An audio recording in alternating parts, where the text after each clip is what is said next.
The rise of India and China has become a cliche for contemporary political analysis. China and India are the two most populous countries in the world, account for nearly a tenth of the world's GDP, a fifth of the world's export, and a sixth of all international capital flows. China and India both are the second and 11th largest economies in the world in dollar terms. Both the countries are also in the process of expanding their hard power, although it will still be less than the US. The main question to consider here is that whether the two countries will compete or cooperate or even enter into a conflict. Let us first take a look at the major differences between the two countries.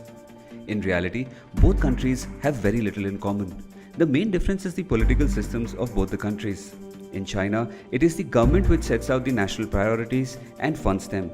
In India, priorities emerge from endless discussions and arguments from various interested parties, and then funds are arranged. If you want to build a 6-lane highway in China, it will be done.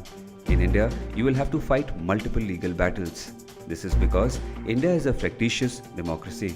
On the economic front, China started its liberalization in 1978 and India in 1991, and therefore China continues to grow faster at a larger base.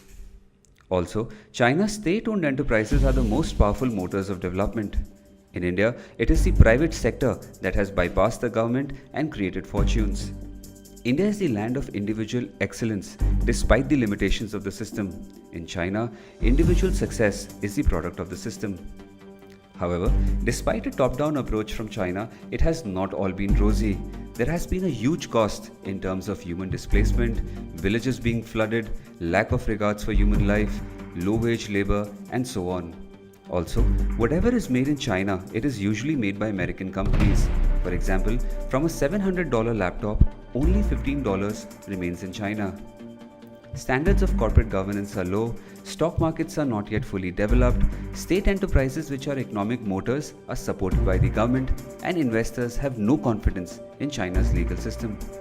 Therefore, the Chinese state is efficient and stronger, but the Indian private sector is miles ahead and compensates for the inadequacies of the state. Indian political system has shock absorbers built in them, whereas the Chinese system, which is built on repression, can actually crumble in the face of a serious problem. So the question here is, can we cooperate?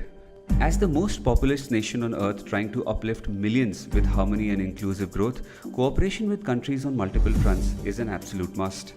Trade has grown massively between India and China, with China overtaking the US as India's largest trading partner.